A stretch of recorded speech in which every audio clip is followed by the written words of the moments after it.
সকলেই জানি, সকলেই মানি, এই কথা স্বীকার করছি যে এই পৃথিবী আমাদের চিরস্থায়ী আবাসস্থল নয়।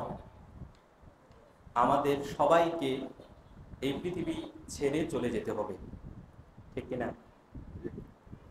এবং একটা সময় এই পৃথিবীও থাকবে না। মহাপ্রলয়, এক ভয়ঙ্কর সময়। ইসরাফিল আলাইহিস সালাম আল্লাহর হুকুমে সিংহার মধ্যে ফুৎকার দিবেন, এই পৃথিবী ধ্বংস হয়ে যাবে, সব কিছু চুরমার হয়ে যাবে, যাকে আমরা কিয়ামত দিবস হিসাবে জানি। তা আমরা এই কথা স্বীকার করি যে কিয়ামত সত্য, কিয়ামত সংঘটিত হওয়ার মাধ্যমে আমাদের সকলকে একদিন হাসরের ময়দানে উঠতে হবে, আমাদের সবার বিচার হবে। এই কথা আমরা বিশ্বাস করি কিনা? বিশ্বাস করি। কিন্তু বিশ্বাসটা যে কেমন করি, আমাদেরকে দেখে সেটা বোঝা যায় না যে আসলে আমাদের বিশ্বাস আছে কিনা। মানুষ সন্দিহান হয়ে যাবে। কারণ যদি আমরা এটা বিশ্বাস করতাম যে আমাদের পরকালীন জীবন আছে, হাসরের ময়দানে সবার হিসেব নিকেশ হবে, সবাইকে হাসরের ময়দানে দাঁড়াতে হবে, তো কই আমাদের আচরণও তো সেই বিষয়টা পরিলক্ষিত হয় না। বাস্তবতা তো ভিন্ন দেখাচ্ছে। এরপরেও আমরা বলি যে আমরা বিশ্বাস করি একদিন এই পৃথিবী থাকবে না। সেই দিন ইসরাফিল আলাইহিস সালাম আল্লাহ তাআলার হুকুমের অপেক্ষা করছেন। আল্লাহ তাআলা যখন হুকুম দিবেন তখন উনি সিংহায় ফু দিবেন, মানে এটা বাঁশি আর কি, বড় আকারের বাঁশি। ধরন কেমন এটা আল্লাহ পাকই ভালো জানেন। আমার আল্লাহ রাব্বুল আলামিন বলেন, ওয়ান নুফিখা ফিস-সূরি ফাসাইকা মান ফিস-সামাওয়াতি ওয়া মান ফিল আরদি ইল্লা মান শাআল্লাহ। অতঃপর যখন সিংহার মধ্যে ফুৎকার দেওয়া হবে, আল্লাহ তাআলা যাদেরকে চান তারা ছাড়া আসমান এবং জমিনের মধ্যে যারা আছে সবাই বেহুশ হয়ে যাবে, সবাই ইন্তেকাল করবে, মারা যাবে। এটা এমন এক মহাপ্রলয়। ওই দিন সিংহার মধ্যে ফু দেওয়ার ফলে, তার ফুৎকারের ফলে এই পৃথিবী চূর্ণ বিচূর্ণ হয়ে যাবে। পাহাড়গুলো ধুলোর মতো উঠতে থাকবে, নদী সমুদ্র অগ্নি উত্তাল হয়ে যাবে, চাঁদ সূর্যের আলো বিলীন হয়ে যাবে, গ্রহ নক্ষত্রগুলো খসে খসে পড়বে, মানুষ পঙ্গপালের মতো ছোটাছুটি করতে থাকবে, মানুষ বেকার হয়ে যাবে। আল্লাহ তাআলা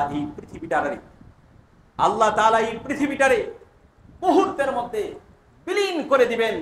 যারা পৃথিবীতে থাকবে সকলেই বেহুশ হয়ে যাবে। ওলামায়ে কেরাম বলেন, এই জায়গায় বেহুশ হওয়ার মানে হচ্ছে সবাই ইন্তেকাল করবে।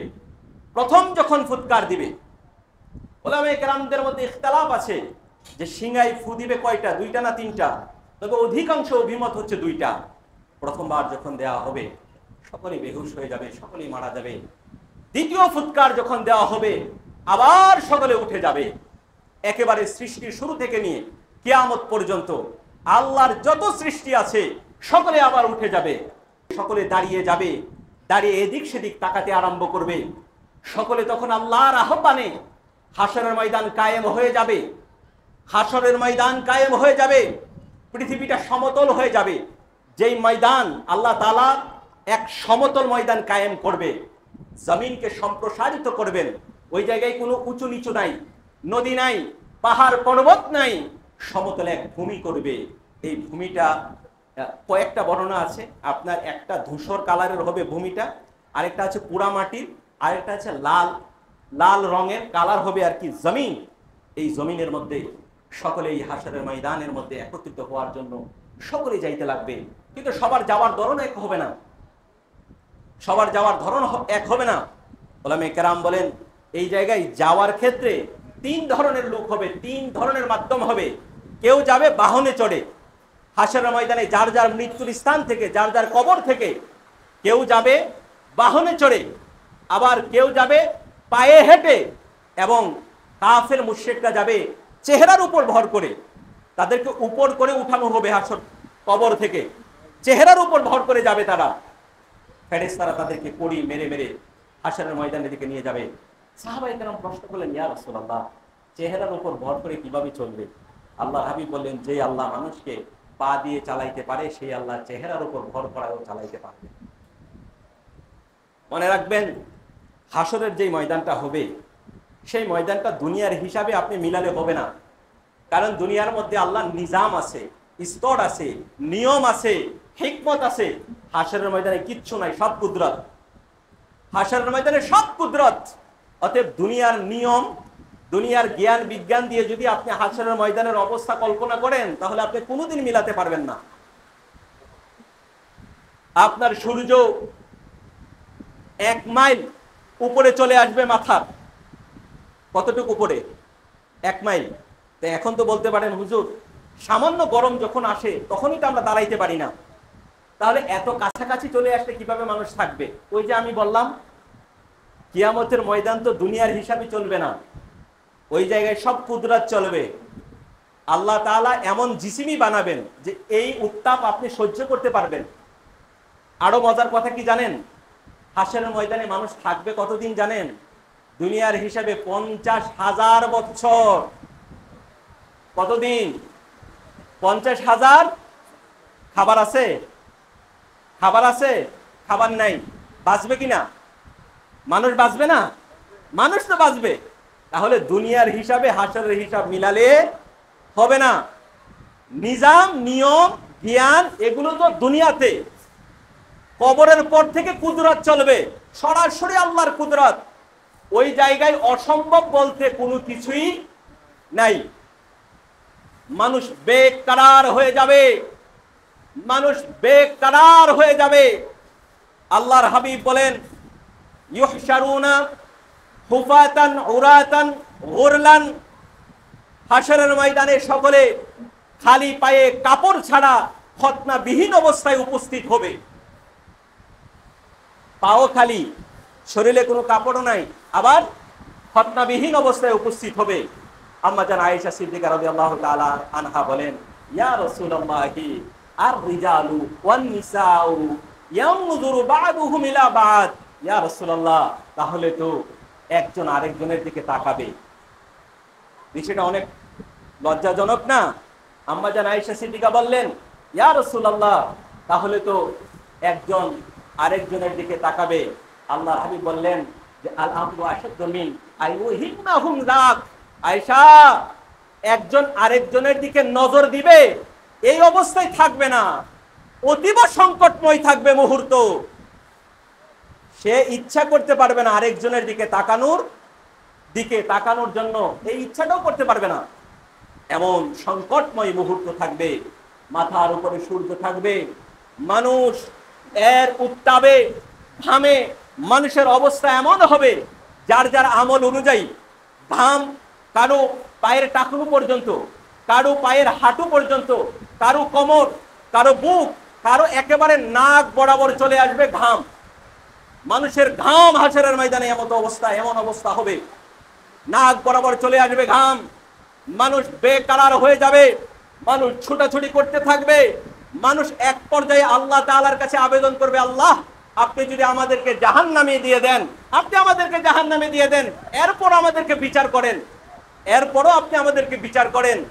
মানুষ বিচার করার জন্য, বিচার যেন আল্লাহ তাআলা করে, এই জন্য মানুষ ছুটাছুটি করতে থাকবে, এই জন্য আল্লাহ ছুটাছুটি করতে থাকবে।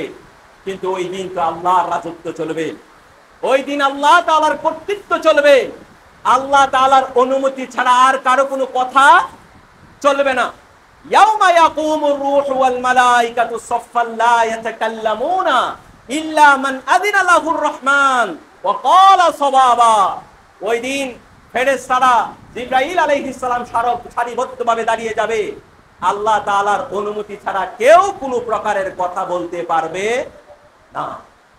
মানুষ এমন অবস্থার মধ্যে পড়বে, মানুষ আল্লাহর কাছে ফরিয়াদ করবে, আল্লাহ আপনি বিচার করেন। আল্লাহ তাআলার তরফ থেকে কোনো জবাব আসবে না।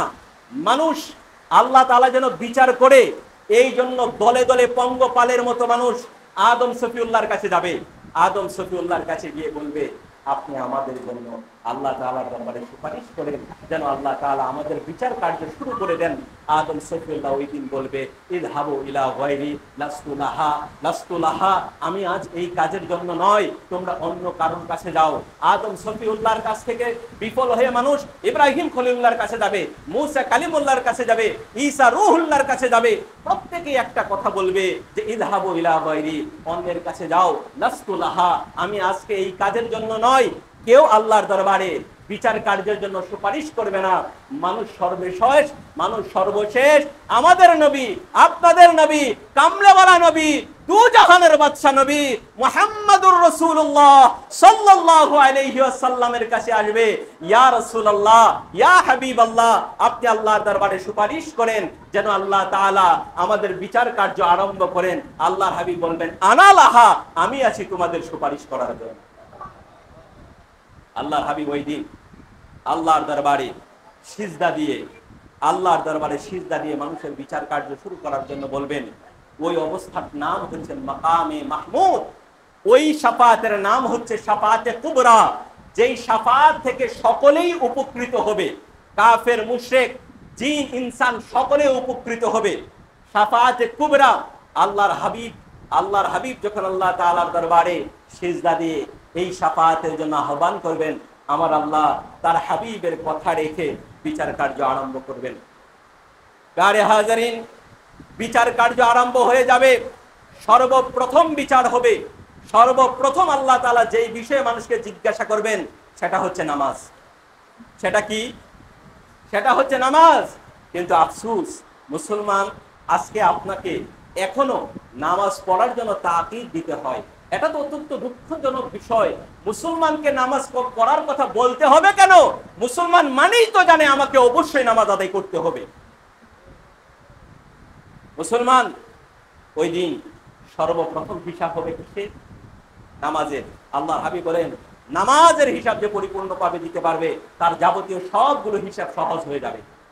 আর নামাজের হিসাব যে পরিপূর্ণভাবে দিতে পারবে না তার বাকি সবগুলো কঠিন হয়ে যাবে। মনে রাখবেন, আল্লাহ রাব্বুল আলামিন, আল্লাহর হাবিব বলেন, লা তাজুলু কদামু ইবনি আদম ইয়াউমাল কিয়ামাতি মিন ইনদি রাব্বিহি হাত্তা ইউসআলা আন খামসিন। আল্লাহর হাবিব বলেন যে প্রত্যেক বনি আদম হাশরের ময়দানে 5টি প্রশ্নের জবাব না দিয়ে আল্লাহর সামনে থেকে এক পাও নড়াইতে পারবে না। 5টি প্রশ্নের উত্তর না দিয়া এক কদমও নড়তে পারবে না, এক কদমও নড়তে পারবে না। আন উমরিহি ফিমা আফনাহু, প্রথম প্রশ্ন করা হবে, তোমার জীবন তুমি কিভাবে অতিবাহিত করেছো। আন উমরিহি ফিমা আফনাহু, তোমার জীবন তুমি কিভাবে অতিবাহিত করেছো। আন শাবাবিহি ফিমা আবলাহু, তোমার যৌবন কাল কিভাবে তুমি বিনষ্ট করেছো। ফি মালিহি মিন আইনাকতাসাবাহু, তোমার সম্পদ, ধন সম্পদ তুমি কিভাবে উপার্জন করেছো। ওয়াফিমা আনফাকাহু, এবং তা কিভাবে তুমি খরচ করেছো। তুমি যে দুনিয়াতে ধন সম্পদ অর্জন করছো সেটা কিভাবে অর্জন করছো, হালাল পন্থায় না হারাম পন্থায়, আর সেই ধন সম্পদ তুমি কিভাবে খরচ করেছো, এগুলো তোমাকে আল্লাহর সামনে জবাব দিতেই হবে। ওয়ামাদা আমিলা ফিমা আলিমা, তুমি যে জ্ঞান অনুযায়ী, তোমার জ্ঞান অনুযায়ী আমল করেছো কিনা। 5 নম্বর প্রশ্ন থাকবে এটা। তাহলে এই প্রশ্ন ছাড়া কেউ সেই দিন এক পাও নড়তে পারবে না। মনে রাখবেন, দুনিয়ায় ফাঁকি চলে, কিন্তু ওই জায়গার মধ্যে কোনো ফাঁকি চলবে। আমাদের পুঙ্খানুপুঙ্খানু জীবনের হিসাব দিতে হবে ওই জায়গার মধ্যে, পুঙ্খানুপুঙ্খানু হিসাব দিতে হবে ওই জায়গার মধ্যে। ইমানদার, স্মরণ করো হাশরের ময়দানের কথা, কল্পনা করো হাশরের ময়দানের কথা, নিজের মনকে জিজ্ঞাসা করো, আমাকে তো সেই জায়গার মধ্যে হিসেব দিতে হবে, আমি কি করছি। কি ভয়ানক অবস্থা হবে। তবে ইমানদার মুসলমান, মনে রাখবেন, আপনাদের জন্য সুসংবাদ আছে। যারা 7 শ্রেণীর লোক এমন আছে, ওই হাসরের ময়দানেও তারা সূর্যের এই উত্তাপ এবং আযাব থেকে, ওই যে 50,000 বছরের যে সময়টা, ওই জায়গা থেকে মুক্তি পাবে। ওলামায়ে কেরাম অন্যান্য বর্ণনার আলোকে আরো বেশি বলেছেন। আমি আপনাদেরকে 7 শ্রেণীর কথাই বলি, যেই সমস্ত মানুষরা ওই দিন হাসরের ময়দানে আল্লাহ তাআলার আরশে আজিমের ছায়ার নিচে স্থান পাবে। আমরা চাই কিনা সেই 7 শ্রেণীর মধ্যে অন্তর্ভুক্ত হইতে? শুধু চাইলেই হবে না, সেই অনুযায়ী আমল করতে হবে, সেই অনুযায়ী আমলও করতে হবে। সেই 7 শ্রেণীর মানুষ কারা? যারা হাসরের ময়দানের এই মহা বিভীষিকাময় স্থান থেকে মুক্তি পাবে, আরশের ছায়ায় স্থান পাবে। 1 নাম্বার হচ্ছে ন্যায়পরায়ণ শাসক। 1 নাম্বার কি? ন্যায়পরায়ণ শাসক। তাহলে শাসক জালিম হলে যেমন তার উপরে শাস্তি আছে, শাসক যদি ন্যায়পরায়ণ হয় তাহলে তার জন্য পুরস্কারের ব্যবস্থা আছে। 1 নাম্বার হচ্ছে ন্যায়পরায়ণ শাসক। 2 নাম্বার হচ্ছে সেই যুবক যে তার যৌবন কালকে আল্লাহ তাআলার ইবাদতে কাটিয়েছে। 2 নাম্বার সেই যুবক যে তার যৌবন কালকে আল্লাহর ইবাদতে কাটিয়েছে। 3 নাম্বার সেই ব্যক্তি যার মন সর্বদা নিবিষ্ট থাকে মসজিদের সাথে। আলহামদুলিল্লাহ বলেন। 3 নাম্বার সেই ব্যক্তি যার মন সর্বদা নিবিষ্ট থাকে মসজিদের সাথে, অর্থাৎ একবার মসজিদে আসে, আরেকবার মন খালি আনচান করে বেকারার হয়ে থাকে, কখন আমি আবার মসজিদে যাব নামাজ আদায় করতে। তাহলে 3 নাম্বার এমন ব্যক্তি যার মন সর্বদা নিবিষ্ট থাকে মসজিদের সাথে। 4 নাম্বার এমন 2 ব্যক্তি যারা একে অপরকে ভালোবাসে আল্লাহ তাআলার জন্য, এবং তাদের যদি বিচ্ছিন্ন হয়ে যায় অর্থাৎ সম্পর্ক শেষ হয়ে যায়, এটাও আল্লাহ তাআলার জন্য। এমন 2 ব্যক্তি যারা একে অপরকে ভালোবাসে কার জন্য? এরা বিচ্ছিন্ন হয় কার জন্য? আল্লাহ তাআলার জন্য। 5 নাম্বার এমন ব্যক্তি যেই ব্যক্তিকে কোনো সম্ভ্রান্ত শীর্ষস্থানীয় সম্ভ্রান্ত ফ্যামিলির সুন্দরী, উচ্চ বংশীয় কোনো সুন্দরী নারী অপকর্ম পাপ কাজ করার জন্য আহ্বান করে, উত্তরে তার এই আহ্বানকে প্রত্যাখ্যান করে উত্তরে এই লোকটা বলে আমি আল্লাহ তাআলাকে ভয় করি। কোন সুন্দরী নারী যদি, উচ্চ বংশীয় সুন্দরী নারী কোন পুরুষ মানুষকে আহ্বান করলো পাপ কাজ করতে, গুনাহের কাজ করতে, তার এই আহ্বানে সাড়া না দিয়ে তাকে জবাব দিল আমি আল্লাহ তাআলাকে ভয় করি, এই ব্যক্তিটা হাসরের ময়দানে আল্লাহ তাআলার আরশের ছায়ার মধ্যে স্থান পাবে। 6 নাম্বার ওই ব্যক্তি, যেই ব্যক্তি এমন নির্জনে দান করে, এমন গোপনে দান করে, তার বাম হাত জানে না ডান হাত কি দান করলো। 6 নাম্বার ওই ব্যক্তি, যে ব্যক্তি গোপনে এমন ভাবে দান করে, তার বাম হাত জানে না ডান হাতে কি দান করলো। আর 7 নাম্বার ওই ব্যক্তি যে নির্জনে, একাকী নির্জনে আল্লাহ তাআলাকে স্মরণ করে এবং কাঁদে। 7 নাম্বার নির্জনে আল্লাহ তাআলাকে স্মরণ করে এবং কাঁদে, তার চোখ বেয়ে বেয়ে পানি পড়ে। এই 7 শ্রেণীর মানুষ ওই মহা সংকটময় হাসরের ময়দানে, মহা বিপদের হাসরের ময়দানে আল্লাহর আরশের ছায়ায় স্থান পাবে। প্যারে, তাহলে আমরা কি চাই না এই 7 শ্রেণীর মধ্যে অন্তর্ভুক্ত হইতে?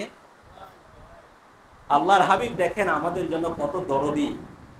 এই সুযোগটুকু কারা কারা পাবে, কোন শ্রেণীর মানুষ পাবে, এটা আমাদেরকে জানিয়ে দিছে, যেন আমরা সেই অনুযায়ী আমল করে আল্লাহর আরশের ছায়ায় স্থান লাভ করতে পারি। আল্লাহ তাআলা কবুল করুন। প্যারে হাজারিন, ওই দিন মানুষের পুঙ্খানুপুঙ্খানু হিসাব হবে। ফামান ইয়ামাল মিসকালা যাররাতিন খায়রান ইয়ারাহ ওয়া মান ইয়ামাল মিসকালা যাররাতিন শাররান ইয়ারাহ। কেউ যদি অণু পরিমাণ ভালো কাজ করে সে এটারও প্রতিদান পাবে, সে এটাও দেখতে পাবে। কেউ যদি অণু পরিমাণ মন্দ কাজ করে সে এটাও দেখতে পারবে, সে এটারও শাস্তি পাবে। অতএব ওই জায়গার মধ্যে ফাঁকি দেওয়ার কোনো সুযোগ নাই। আপনার প্রত্যেকটা পাপের শাস্তি হবে ওই জায়গার মধ্যে, প্রত্যেকটা পাপের শাস্তি হবে, হোক সেটা আল্লাহর ইবাদত সংক্রান্ত, আল্লাহর বিধান সংক্রান্ত, অথবা মানুষের উপর জুলুম সংক্রান্ত। মানুষকে হত্যা করেছেন, আঘাত করেছেন, জুলুম করেছেন, চুরি করে, ডাকাতি করে, ছিনতাই করে, জোর জুলুম করে টাকা পয়সা ধন সম্পদ তার কাছ থেকে ছিনিয়ে নিয়েছেন। ওর জবাব আপনাকে দিতে হবে, আপনাকে ফিরিয়ে দিতে হবে, আপনাকে কাঠগড়ায় দাঁড় করিয়ে দেওয়া হবে, হিসাব আপনাকে দিতেই হবে। এমনকি মানুষকে আপনি গালি দিয়েছেন, এই গালির পর্যন্ত ওই জায়গার মধ্যে বিচার হবে, গালির পর্যন্ত ওই জায়গার মধ্যে বিচার হবে। অস্বীকার করবেন? অস্বীকার করার কোনো সুযোগ আছে? অনেকে অস্বীকার করবে। কাফের মুশরিক তাদেরকে যখন জিজ্ঞেস করা হবে তোমরা কেন শিরিক করেছো, কেন আল্লাহ তাআলার সাথে অন্য কাউকে অংশীদার সাব্যস্ত করেছো, তারা অস্বীকার করবে। জবান বন্ধ করে দেওয়া হবে, তাদের হাত পা সাক্ষী দিবে তাদের অপকর্মে। আপনি অস্বীকার করবেন? অস্বীকার করার কোনো সুযোগ নাই, অস্বীকার করার কোনো সুযোগ নাই। ওই দিন আল্লাহ তাআলা দাড়িপাল্লা স্থাপন করবেন, মিজান স্থাপন করবেন। ওই মিজানের দাড়িপাল্লার মধ্যে যার নেকের পাল্লা ভারী হয়ে যাবে, নেকের পাল্লা যার ভারী হবে, তার এই আমলনামা তার ডান হাতে প্রদান করা হবে। যার ডান হাতে আমলনামা প্রদান করা হবে, সে খুশিতে মানুষকে ডাকতে থাকবে, আসো আসো তোমরাও পড়ো আমার আমলনামা। আমি দুনিয়াতে এটা বিশ্বাস করতাম যে আমাকে হিসাব দিতে হবে, আমাকে হিসাবের সম্মুখীন হতে হবে। এই ব্যক্তি ওই দিন পাশ করেছে, সে অনন্ত মহা নিয়ামতের জান্নাতের মধ্যে অবস্থান করবে। আর যার পাপের পাল্লা ভারী হয়ে যাবে, পিছন দিক দিয়া তারে বাম হাতের মধ্যে তার আমলনামা দেওয়া হবে। সে বলবে হায় হায় হায়, আমি যদি আমার এই আমলনামা না পাইতাম, আমি যদি এই আমলনামা সম্পর্কে না জানতাম, মৃত্যুই যদি আমার শেষ হয়ে যেত, আরে দুনিয়ার ধন সম্পদ আমার কোনো কাজেই লাগলো না, দুনিয়ার কোনো ক্ষমতা আমার কাজে লাগলো না। তাকে ফেরেশতারা গলার মধ্যে বেড়ি লাগায়া জাহান্নামের মধ্যে নিক্ষেপ করবে। আরে আপনি স্মরণ করেন সেই দিনের কথা, যেই দিন আমাকে আপনাকে হিসাব দিতেই হবে। হিসাব দেয়া ছাড়া আমাদের কোনো উপায়, হিসাব দেয়া ছাড়া আমাদের কোনো উপায় নাই, হিসাব দেয়া ছাড়া আমাদের কোনো উপায় নাই। প্যারে হাজরিন, ইমানদার নাচ করো, ইমানদার নাচ করো। কেন? কারণ এমন নবীর উম্মত আমরা হতে পেরেছি। আল্লাহ সুবহানাহু ওয়া তাআলা এমন নবীর উম্মত আমাদেরকে করেছেন। আল্লাহ রাব্বুল আলামিন তার হাবিবের মাধ্যমে ইমানদার মুসলমানদেরকে মহা সংকটময় ওই মুহূর্তের মধ্যে হাউজে কাউসারের পানি খাওয়ার ব্যবস্থা করবেন। ওই হাশরের ময়দানের মধ্যে হাউজে কাউসার স্থাপিত হবে। আল্লাহর হাবিব বলেন যে আমার এই হাউজের প্রশস্ততা হবে 1 মাসের রাস্তা। প্রশস্ততা হবে কত? 1 মাসের রাস্তা। দুধের চাইতে আরো সাদা, মিশকের চাইতে আরো সুগন্ধিময় হবে হাউজে কাউসারের পানি। যতগুলো তারকা আছে তারকার সমান হবে তার পাত্র, পানি বিতরণের পাত্র। আল্লাহর হাবিব বলেন হাউজে কাউসারের পানি যে একবার পান করবে তার জীবনে কোনোদিন আর পিপাসা লাগবে। আল্লাহ তাআলা আমাদের সকলকে হাউজে কাউসারের পানি পান করার তৌফিক দান করুন। প্যারে হাজরিন, হাশরের ময়দানের মধ্যে আরো একটা ভয়ঙ্কর মাকাম হচ্ছে পুলসিরাত। আরো একটা ভয়ঙ্কর মাকাম হচ্ছে পুলসিরাত।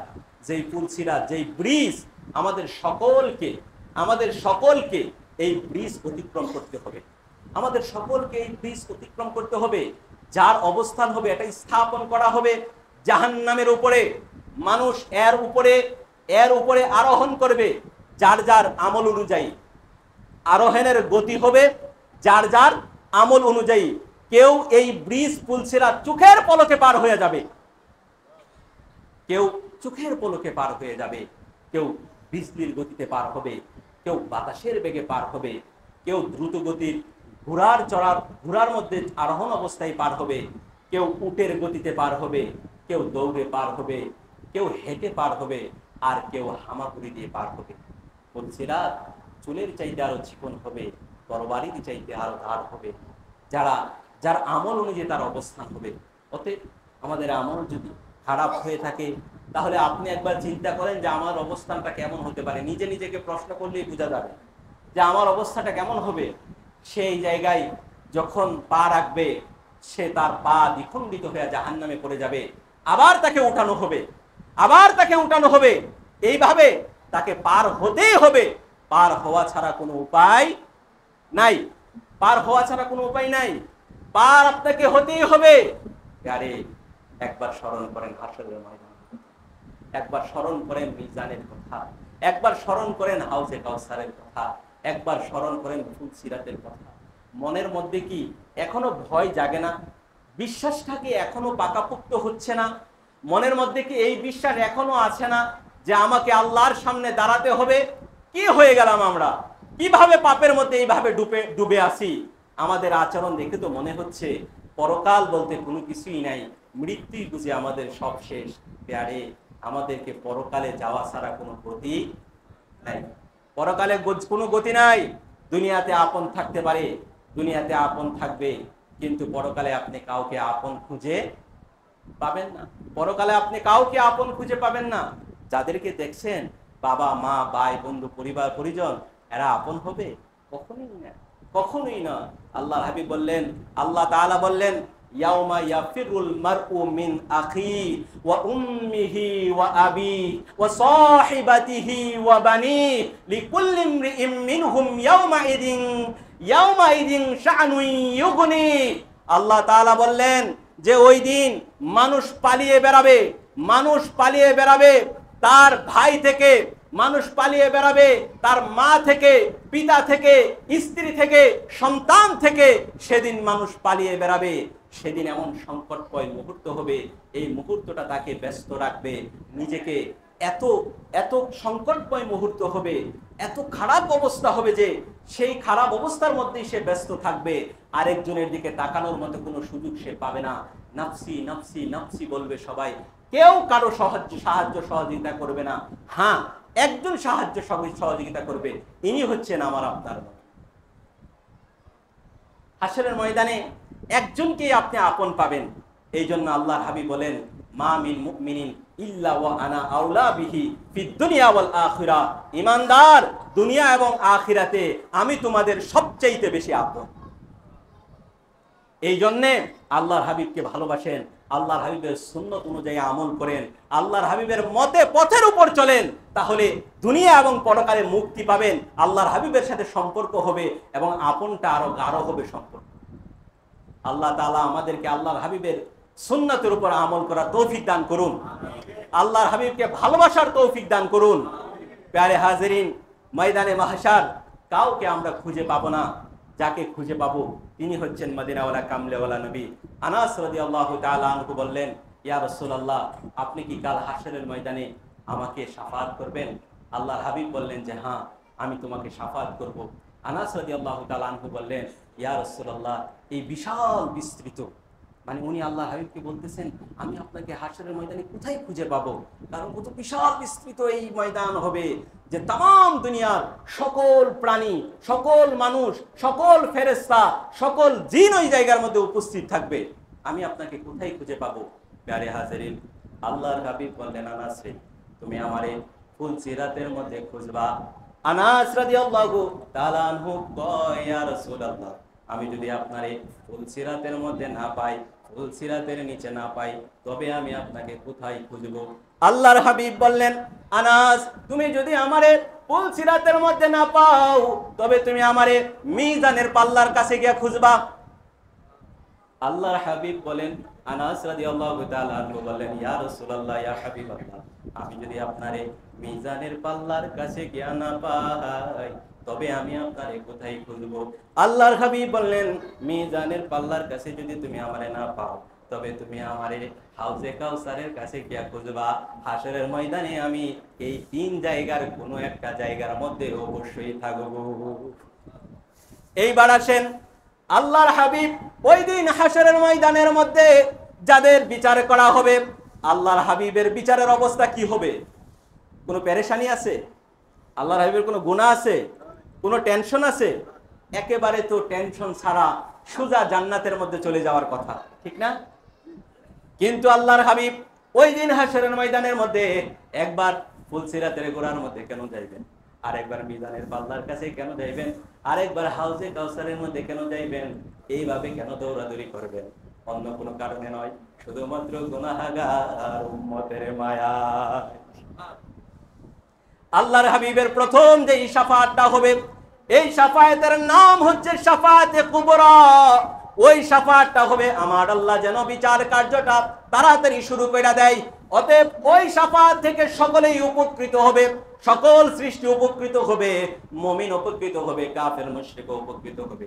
কিন্তু পরবর্তী আল্লাহর হাবিব যেই শাফাত করবে, এই শাফাত শুধুমাত্র ঈমানদারদের জন্য করবে।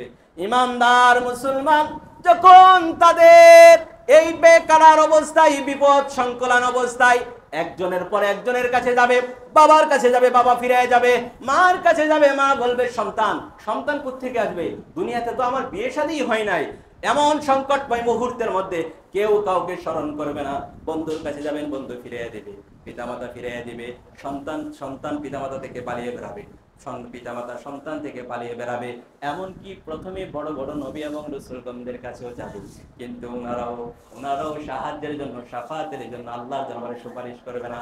কিন্তু আল্লাহর হাবিব এমন মহা বিপদ সংকলন মুহূর্তের মধ্যে আল্লাহর দরবারে সেজদা দিয়ে কাঁদবে।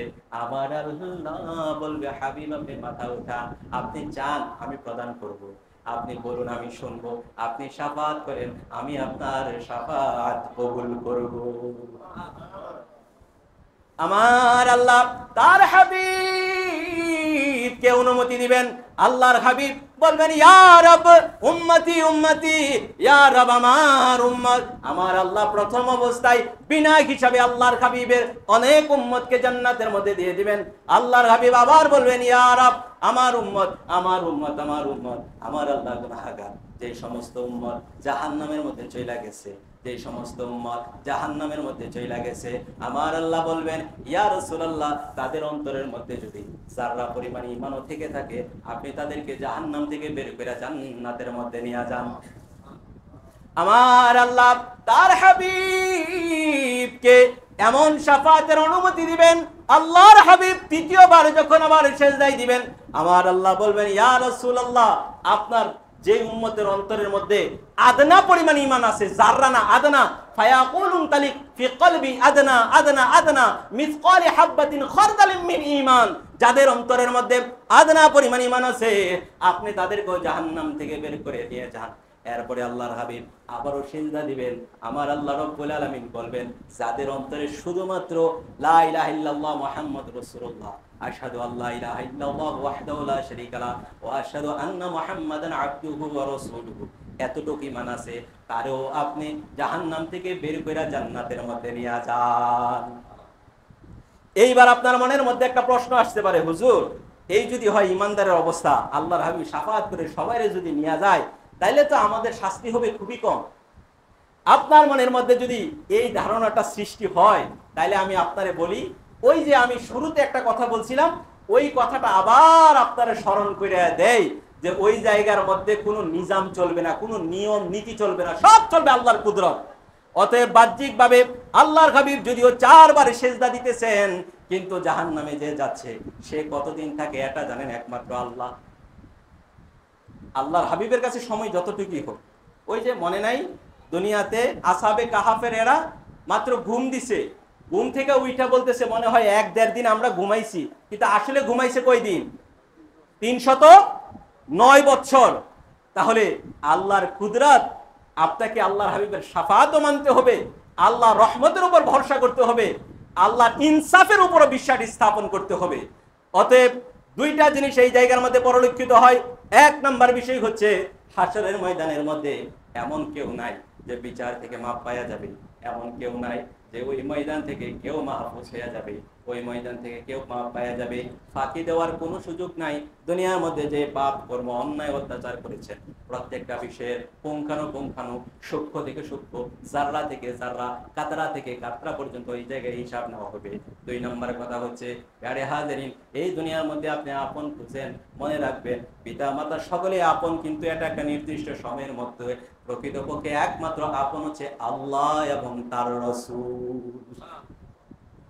ইমানদার এই জন্য নাচ করো, আমার আল্লাহ দয়া করে ইমানদার করেছেন, শুধু ইমানদার নয় তার হাবিবের উম্মত হওয়ার তৌফিক দিয়েছেন।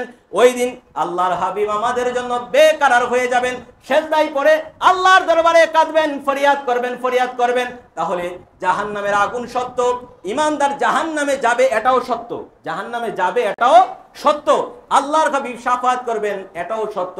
অতএব আমাদেরকে জাহান্নামে বেঁচে থাকার জন্য নেক আমল করতে হবে এবং আল্লাহর হাবিবের শাফাতের উপর ভরসা করতে হবে, আল্লাহ তাআলার দয়ার উপরও ভরসা করতে হবে। এবং যাদের আমল নামা ওই দিন আমল নামা যাদের বেশি হয়ে যাবে নেক আমল, তারা তো মহাসুখের জান্নাতে চলেই যাবে। জান্নাতে যারা যাবে কেউ জান্নাত থেকে বের হবে না। এটা আমি আপনাদের একটা মূলনীতি বলি, জান্নাতে যে একবার যাবে সে আর কোনোদিন জান্নাত থেকে বের হবে না। জাহান্নামে যারা যাবে এর মধ্যে দুই শ্রেণী হবে। কয় শ্রেণী? দুই শ্রেণী। এক শ্রেণী হবে কাফের মুশরিক, এরা চিরস্থায়ী জাহান্নামে থাকবে। আরেক শ্রেণী হবে ফাসিক ইমানদার, অর্থাৎ ইমানদার মুসলমান কিন্তু গুনাহগার, পাপ কাজ করছে, গুনাহগার। সে আল্লাহ তাআলার শাস্তি ওই জায়গার মধ্যে তার পাপ অনুযায়ী শাস্তি পাবে। আমার আল্লাহ তার হাবিবের শাফাতে, আমার আল্লাহর দয়ায় তাকে ওই শাস্তি থেকে মুক্ত করে জান্নাতের মধ্যে দিয়ে দেবেন। তা আমি আশা রাখি যে আমরা জাহান্নামে কেন যাব? আমরা জান্নাতেই যেতে চাই ইনশাআল্লাহ। এই জন্য আমাদেরকে কি করতে হবে? আমাদেরকে আল্লাহ এবং তার রসুলের পথ অনুযায়ী চলতে হবে, আল্লাহর বিধান অনুযায়ী আমাদেরকে চলতে হবে, ইসলামের উপর চলতে হবে। আল্লাহর কাছে ফরিয়াদ করি, আল্লাহ আপনি আমাদেরকে ইসলামের উপর কায়েম আর দায়েম রাখেন। আল্লাহ আমরা কমজোর, আল্লাহ আমরা শয়তানের ধোঁকায় পতিত হয়ে যাই। আল্লাহ আপনি তো শক্তিশালী, আপনার কাছে ফরিয়াদ করি আপনি দয়া করে আমাদেরকে ইসলামের উপর, ঈমানের উপর অটল রাখেন। আপনার হুকুম আহকাম অনুযায়ী চলার মতো তৌফিক দিয়া দেন ইয়া রাব্বাল আলামিন। আপনার কাছে ফরিয়াদ করি আল্লাহ আপনি আমাদের সকলকে ঈমানের সাথে বাঁচায় রাখেন, ঈমানের সাথে মরণ দিয়েন।